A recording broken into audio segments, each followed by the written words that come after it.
Christe აღდგა. Christe აღდგა. Christe აღდგა.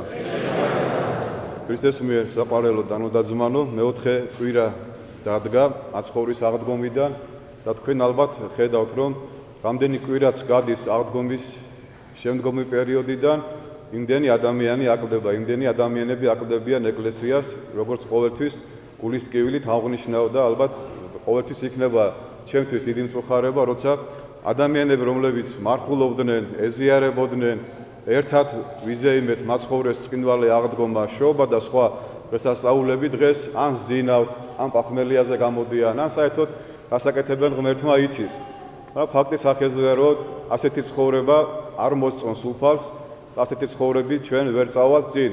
პავლე მოციქული ბრძანებს, რომ ვერც სიმაღლე და ვერც სიღრმე, ვერც სიგანე, ვერც სივცე, ვერანაირი დაბრკოლება ვერ დაგვაშორებს ჩვენ უფლის სიყვარულს. ნიშნულობა არ აქვს, ჩემო ძვირფასებო, აღდგომა, შობა, ჩვეულებრივი რიგითი კვირა წვიმს, სეტყვა მოდის, თოვლი მოდის, სიცხეა, რაც უნდა ხდებოდეს შენ თუ გიყვარს ღმერთი და შენ გულში თუ ღმერთი შემოვიდა, მაშინ შენ ეკლესიაში უნდა იყო და თუ არ ახარ, უნდა გაწუხებდეს რომ არ ახარ ეკლესიაში და სახლში მაინც უნდა კითხულობდე პარაკლის ან დაუჯდომეს. მაგრამ რა შორს არის ეს მდგომარეობა ჩვენიდან? აი, როცა მოძღვარი შედის ამბიონის ლოცვის შემდეგ, დიაკვანი, საღვთო დიაკვანი დაჩოქილია ტრაპეზთან და საიდუმლო ლოცვა ეკითხება, მას აფარებს თავზე ოლარს და უკითხავს, რომ უფალო ხიარულებითა და სიხარულითა აღავსე გული ჩვენი. კარგად დაუკვირდით, ესე იგი ხალხი ეზიარა, უკვე ბედნიერია, მოძღვარი, კმაყოფილია, მრევლი, დიდი სიხარულია და ამ დროს ღმერთს, ესე ვთქვათ, ევედრება მოძღვარი კიდევ რომ სიხარულითა და მხიარულებითა აღავსოს გული ჩვენი. მაგრამ თუ კარგად ერთმანეთს შევხედავთ, მე მგონი არავით არის სიხარული და მხიარულება არ გვაწერია ჩვენ სახელზე. პირიქით, დანაღვლიანებული, სევდიანები, დაბოღმილები ვართ და დღევანდელი მონაცრის პრო ამინდი ეთყობა გარკვეულად მოქმედებს ჩვენზე, მაგრამ მე გთხოვთ, რომ ჩვენ მაღლა დავდგეთ ვიდრე ამინდი, ვიდრე განწყობა, ვიდრე წვიმა, ვიდრე თოვლი და ვიდრე სიცხე. ამის მერე სიცხეები დაიწყება. ანუ ჩვენ არ დაგველევა მიზეზი, რომ არ წამოვიდეთ ეკლესიაში და ამ დროს არ ვიცით, მოგვიწევს კი მომავალ კვირას მოსვლა ეკლესიაში. ეს ბევრმა თქვენთაგანმა თავის თავზე გამოსცადა. ზოგი საპრობილეში აღმოჩნდა, ზოგი დასნეულდა, ზოგს რა და ზოგს რა. აქედან გამომდინარე ევედრეთ ღმერთს, ჩემო ძვირფასებო, რომ ღმერთმა ყოველთვის მოგცეთ, ასე თქვათ, საშუალება, უნარი, სურვილი, სიყვარული იმისა, რომ კვირას მაინც კვირაში ერთხელ მოხვიდე ეკლესიაში და ადიდო ყოვლადწმინდა სამება. გიჭირს თუ გილხინს, ბედნიერი ხარ თუ უბედური, ნეულებაში ხარ თუ ჯანმრთელობაში ხარ თუ ამ მდგომარეობაშიც ხარ. თუ კარგად დაუკვირდებით, მე მგონი ძალიან ბევრი სასიხარულო რამ ხდება, ძალიან ბევრი სამწუხაროც ხდება, მაგრამ ჩვენ როგორც გითხარით, მაინც უნდა მადლიერებით ვიყოთ ღმერთის, იმიტომ რომ ეს არის ღვთისნება ჩვენზე, ამ მდგომარეობაშიც ვიმყოფებით ჩვენ. ვინმე შეიძლება ეს გაიკვირვოს, მაგრამ ეს არის საეკლესიო სწავლება და ეს ყველაფერი ემსახურება ჩვენს ხონებას. დაიმახსოვრეთ კარგად. ეს ყველაფერი იმიტომ ხდება, მხოლოდ რომ ჩვენ ხონდეთ. დღეს მრავალ თემაზე შეიძლებოდა საუბარი, პირველ რიგში ის რომ მეოთხე კვირაა და ეს არის განღვეულის კვირა, ადამიანი რომელიც 38 წელი ელოდებოდა განკურნებას და მიიღო განკურნება, დღეს არის დიდი მამის ექვთიმე ათონელის ხსენების დღე, ულოცავ ჩვენ საღვთო დიაკონს მამა ექვთიმეს თავისი მფარველი წმინდანის ხსენებას და თქვენ რა თქმა უნდა გილოცავთ, ღმერთმა ღირსებით ამსახუროს მამა ექვთიმე და დღეს არის ასევე საქართველოს დამოუკიდებლობის დღე. ამ ყველაფერს მე სამწუხაროდ გვერდს აუვლი და უფრო ისეთ საკითხებზე გესაუბრებით, რაც თქვენთვის აქტუალურია და თქვენ სამწუხაროდ ვერ ამჩნევთ და თქვენი ჩვენთან ურთიერთობა განაპირობებს ამ საკითხებზე საუბარ. და ეს საკითხი კერძოდ კი ის არის, რომ მე თვითონ მაწუხებდა ეს და ერთ-ერთი მამის, ასე ვთქვათ, ქადაგებაში აღმოვაჩინე პასუხი, რაც მე თვითონ მაწუხებდა და ბუნებრივია, რაც მე გავიგე და მომეწონა და ასე ვთქვათ, გავიაზრე, შევიმეცნე თქვენს მინდა რომ ეს ყველაფერი გაგაცნოთ. კერძოდ კი ეს ეხება მათეს სახარების მე-12 თავი, 53, 44 და 45 თავი. ამ მოვიკითხავ და შემდგომში ღვთისმსწავლობით შევეცდები რომ ამ თავებზე ვისაუბროთ. ეს არის, როგორც გითხარით, ის მდგომარეობა, როცა ჩვენ მარხვა იყო, მარხვა დამთავრდა და ფაქტიურად აღარც ნებებს ვებძვით, აღარც ლოცულობთ, აღარც მარხულობთ და ასე შემდეგ. და ამ მდგომარეობაში, როცა ადამიანი იმყოფება, როცა ის მარხულობდა და როცა ეზიარებოდა, არაწმინდა სული, გასული იყო მისი ცნობიერებიდან, მისი სხეულიდან, მისი სულიდან, როგორც წერია რომ ეს მოდგმა განიდევნება ლოცვითა და მარხვით, მაგრამ ნახეთ რა წერია, არხეინად კი არ უნდა ვიყოთ ჩვენ და კი არ უნდა ვიყოთ დაიმედებულები რომ ეშმაკმა მოკურცხლა ჩვენგან, უდამოძუებულმა და დამთავრდა ამით ყველაფერი. ნურას უკაცრავად მაცხოვარი გვაფრთხილებს ასეთ რამეს რომ როცა გავა არაწმინდა სული კაცისაგან მიმოვას უწყოთა ადგილთა და ეძებს განსვენებასა და ვერ პოვის და მაშინ მოიქცევა ის უკან როგორც გამოვიდა. ცოტა ხანი ბავშვები გაიყვანეთ გარეთ ძალიან გთხოვთ რა. და მოიყვანს, ანუ არაწმინდა სული დაბრუნდება და მოიყვანს თავისზე უფრო უარეს შვიდ სულს. რომ ის ადამიანი, ვისიც იმყოფებოდა არაწმინდა სული, უფრო ტანჯოს ვიდრე ტანჯავდა მანამდე. მე უფრო თანამედროვე წავიკითხე, რომ გასაგები იყოს თქვენთვის. ნახეთ რა საინტერესოა. არაწმინდა სული დროებით არის გასული ჩვენგან, ანუ მას ახასიათებს, აი თქვენ ზოგიერთმა თქვენთაგანმა მითხრა, რომ ეს ცოდვა დაუძლიე, მიხარია და ბედნიერი ვარ. ესეთი ეშმაკი არსებობს, რომელიც დროებით უკან დაიხევს, მოემზადება, რომ კარგად დაგესხა თავს და რომ მიხვდება, რომ მარტო ვერ გიმკლავდებოდა, მოყავს კიდე თავისზე უარესი შვიდი სული. და ეს შვიდი სული რა სულებია? აი ამაზე მინდა რომ გავამახვილო დღევანდელი ყურადღება. მე არ გაშინებთ უბრალოდ ეს თქვენ უნდა იცოდეთ, იმიტომ რომ თუ არ იცი, მაშინ უკვე დამარცხებული ხარ და უნებრივია გვეტყობა კიდეც რომ დამარცხებულები ვარ და ასე რომ აღარ იყოს ეს ცოდნა საჭიროა რომ ჩვენ ვიცოდეთ და აღჭურვილი ვიყოთ თუ რა არაწმინდა სულები მოყავს იმ სულს რომელიც გასული იქნა ჩვენიდან ზიარებითა და მარხვით. უნებრივია ამ სულების დედა არის სამპარტავნება, მაგრამ უფრო კარგად გასაგები რომ იყოს დავიწყოთ პირველი სულით, ეს არის თვითკმაყოფილება. ალბათ მიხვდებით რომ ადამიანმა იმარხულა, ეზიარა, კარგი დრო გაატარა აღდგომა ღამეს, ბედნიერი იყო, კვერცხებით, ასე ვთქვათ, ერთმანეთს დაუკრაუნეთ, პასკა მიირთვა, გაიმხსნილა და კმაყოფილია. და ასე ფიქრობს, რომ აი დიახაც მე დავამარცხე ბოროტება, მე ვიმარხულე და სხვაზე უკეთესი ვარ. აი როგორი ყოჩაღი ვარ. შევძელი ამ ჩემი ცოდვების, ასე ვთქვათ, თავის დაღწევა. ესეთი მდგომარეობა ეუფლება ადამიანს. თუ კი შემოვიდა შენში თვითკმაყოფილება, მიხვდი მაშინვე, რომ ეს არის ის პირველი არაწმინდა სული, რომელიც დაბრუნდა შენთან, რომ ისევ იმ უარეს მდგომარეობაში ჩაავალ შენი მდგომარეობა. მე მგონი ხვდებით, რომ ეს მდგომარეობა შეიძლება მეც დამემართოს, თქვენ დაგემართოს და კარგად დაუკვირდით, რომ ნუ იქნებით თვითკმაყოფილები, ნუ იქნებით თვითდაჯერებულები და აი ამ შემდგომი სული, ეს უკვე არის თვითდაიმედება. ნახეთ როგორი სიტყვა თვითდაიმედება. უფლისგან დაიმედება კი არა. შენ თავს შენ თვითონვე აიმედებ და ეს რა მდგომარეობა, რომ ეს ყველაფერი არც ისე ძნელი ყოფილა თურმე მარხვა, ზიარება, აღსარება უფალთან ურთიერთობა და მე საკმარისი ძალა გამაჩნია, რომ ნებებს მოვერიო. თურმე ეს ყველაფერი ძალიან მარტივი ყოფილა, აი მე რა ვიმარხულე, ვეზიარე, ვილოცე, ვიარე და თურმე რა მაგარი ვარ. აი ყველაფერი კარგად არის და საკუთარ თავს ადამიანი იმედებს იმით, რომ აი ყველაფერიც სულაც არ გამჭირვებია მარხვა და ხანდახან აცხადებენ ხოლმე და 47 დღე კი არა. თქვათ 50 დღე იყოს, 60 დღე იყოს, რა პრობლემაა, სულაც არ მიჭირს. ვეზიარე, აღსარება ვთქვი, გენერალური აღსარება ჩავაბარე მამაოს, მამაომ გამიცინა, მეც გაუცინე და არის თვით დაიმედება. ეს არის ძალიან საინტერესო მდგომარეობა და ფიქრობ, რომ აი ეს ხალხი, ვინც დღეს ეკლესიაში უკვე აღარ მოდის და აღარ მოვა ალბათ ხვალ, არის თვით დაიმედებული, იმით რომ ყველაფერი მოაწესრიგა თვითკმაყოფილობის მიერ თვით დაიმედებაში ჩავარდა და ასე ვთქვათ, არის ბედნიერი და გახარებული, რაც ძალიან შორს არის ეს მდგომარეობა ჩვენიდან.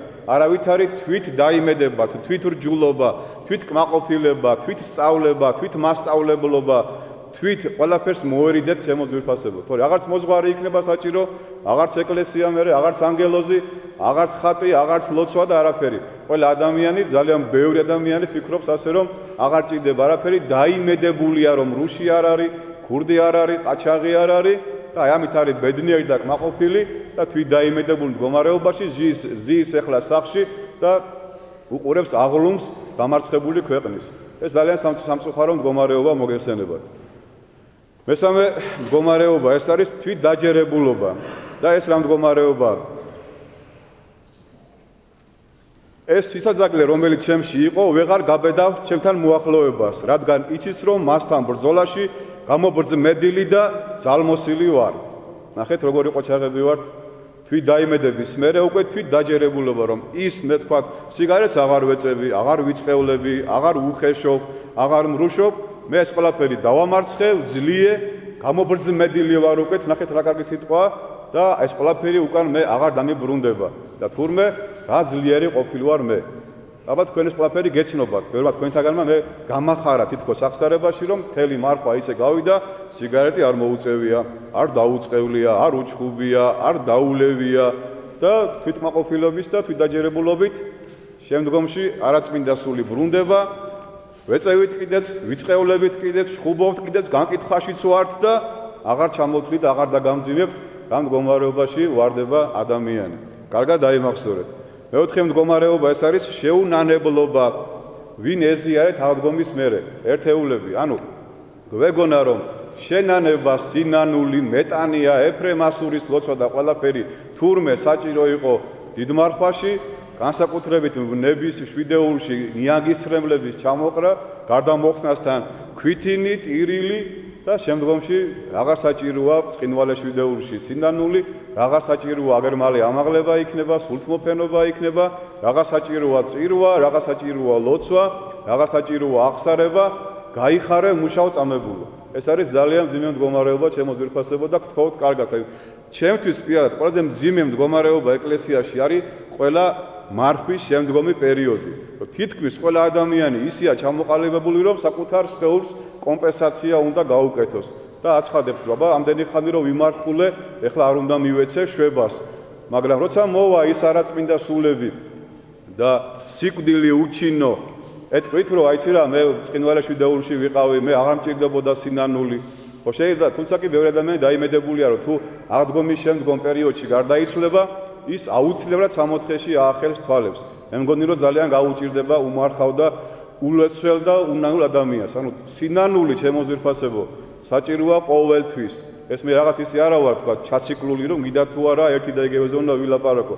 მე ვარ წინამძღვარი ტაძრის დროები და ვალდებული ვარ ყველა ის საფრთხე, ყველა ის გარკვეული სწავლება, ყველა ის ვერაგობა და სიბილწე რაც ეშმაკმა გადმოყვარა ჩვენზე და რაც წმინდა მამებმა იცნეს, შეიმეცნეს და ჩვენ დაგვიტოვეს, მე ვალდებული ვარ გავახმაურო, გადმოგცეთ, რომ მე გეტყვით თქვენ უფალი რომ თქვენი ცოდვილი წინამძღვარი ხო გასწავლით და შვილო, ხო გითხრა რამდენი არაწმინდა სული არსებობს, ხო გითხრა რომ სუდია თვითკმაყოფილება, თვითდაჯერებულობა, ყველაფერი თვითკომ, ყველაფერი ცუდია, მაგრამ ჩვენ მე ხრებს ავიჩეცავ და ვეთქვით რომ დიახაც ივერია გაფწყინდება, დიახაც ქართველები ყველაზე მაგარი ხალხი ვართ, ჩვენ აქვს ყველაზე მაგარი პრემიერ-მინისტრი, ყველაზე მაგარი პრეზიდენტი, ყველაზე მაგარი თვითმფრინავები, ტანკები და ჯავშან ტექნიკა, რომელიც ახლა გამორახინდება ჩვენს ქუჩებში და ასე შემდეგ.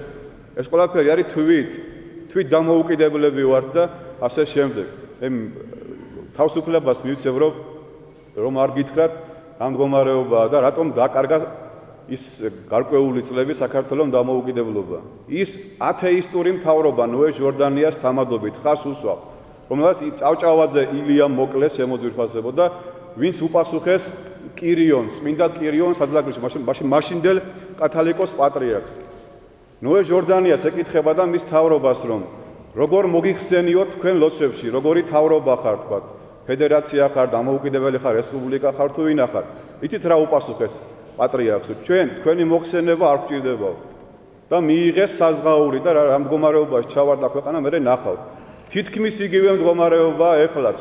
ქართველი ერი, ეკლესია გამოვიდა, იმიტომ რა თქმა უნდა მე ვემიჯნები ყოველგვარ ზრადობას და ყოველგვარ ღუდლების რაღაც სისუსტეებს და რაღაცეებს.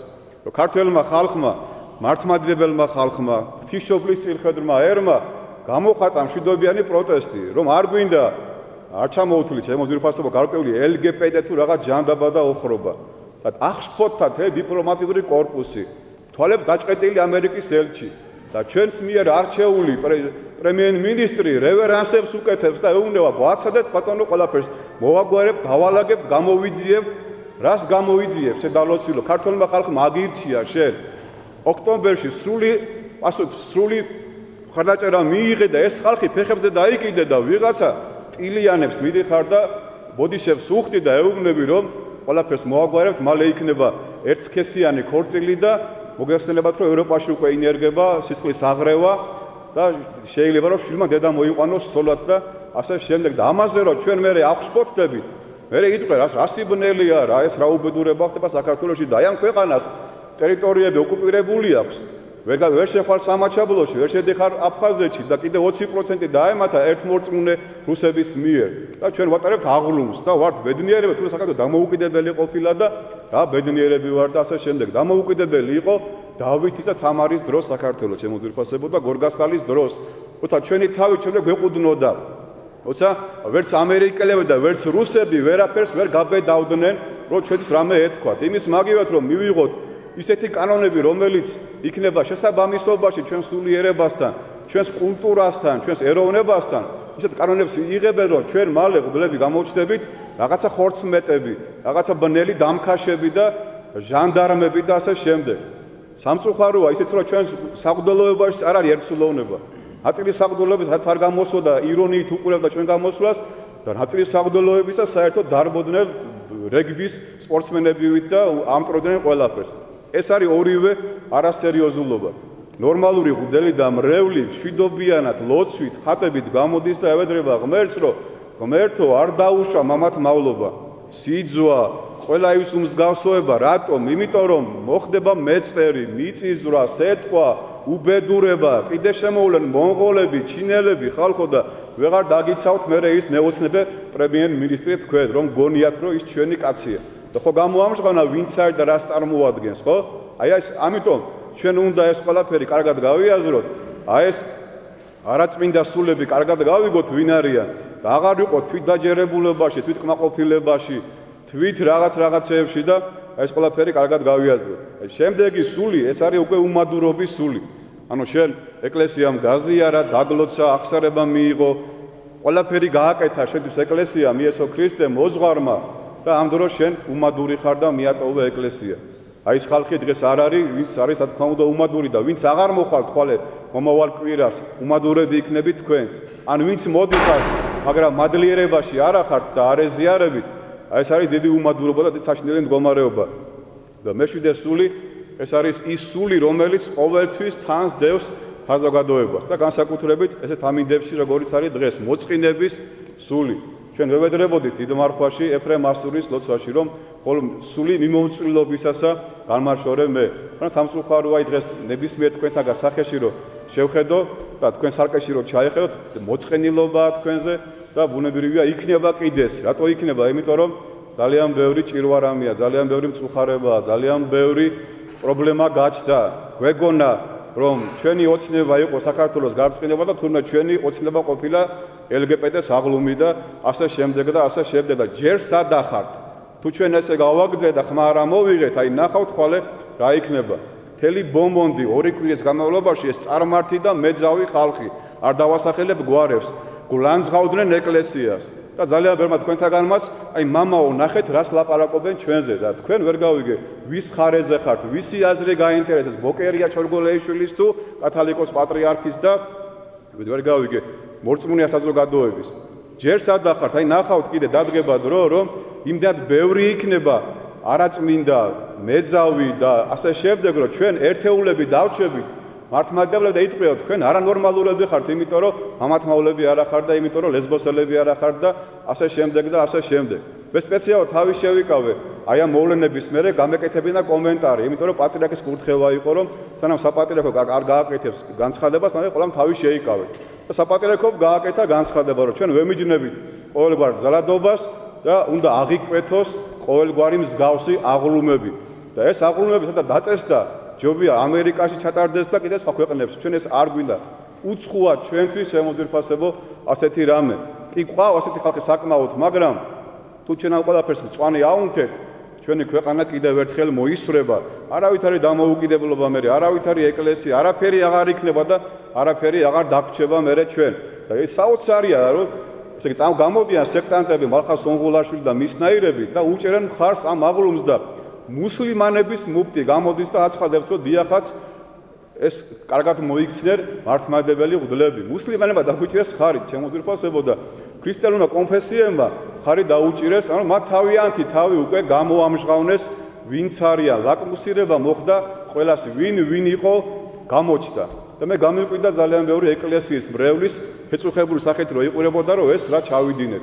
თქვენ დალოცვილებო ის არ გიკვირთ რომ დედაქალაქის ცენტრში გიწყობენ ასეთ აღლუმებს და ის გიკვირთ რომ 1-2 მღვდელი ამჩატდა და თქვა ვეღარ დაიოკა თავისი გარკვეული მდგომარეობა. მე არ მიკვირს იმ მღვდლების, იმიტომ რომ იმდენად სუფთა შეიძლება იყოს ადამიანი, რომ თუკი ნიკოლოზმა, წმინდა ნიკოლოზმა არიოს კვერთხი ჩაარტყა იმის გამო, რომ ის არ აღიარებდა მასხოვრის ღვთაებრიობას საეკლესიო კრებაზე. კვერთხი ჩაარტყა წმინდა ნიკოლოზმა, ამ დიდმა მამამ, ჩემო ძვირფასებო და მღვდელი თუ გაბრაზდა და თქვენი დედა ვატირეო თქვა, ეს ცუდი იყო და ის არ უკვირთ, რომ პირდაპირ ჩვენი შვილების თვალწინ სკოლების წინ გვიწყობენ აღლუმს.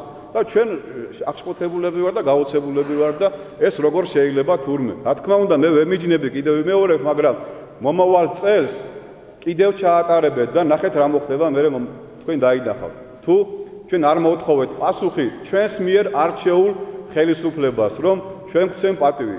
ბატონი ივანიშვილი ავირჩიეთ ჩვენ და არა ამერიკამ, მაგრამ თუ მათი მოწონებულიც არის და ეს კაცი ქართველი საქართველოს მოსახლეობის ინტერესებს არ გაითვალისწინებს, ძალიან ძიმე მდგომარეობაში ჩავარდება მე თვითონაც, რომ მალე მოდის ოქტომბერი და ჩვენი მდგომარეობაც იქნება ძალიან აღმაშფოთებელი ჩემო ძვირფასებო. და ძალიან გთხოვთ, რომ ეს ყველაფერი გაითვალისწინოთ და როგორ კი არ ვიჩხუბოთ და კი არ ვიწყევლოთ და კი არ ვიგინოთ, არამედ იარეთ ეკლესიაში. იყავით თავდაბლები, ილოცეთ, რომ მომავალშიც მსგავსი გათახსირება და მსგავსი უზნეობა აღარ მოხდეს. რომ ჩვენ მართლა ღვთისმშობლის მხედრე ქვეყანა ვართ და თუ ჩვენ ამ ქვეყანას ვერ დავიცავთ, მაშინ განაწყენდება ღმერთი ჩვენზე და კიდევ უამრავი განსაცდელი დაეშვება ჩვენზე.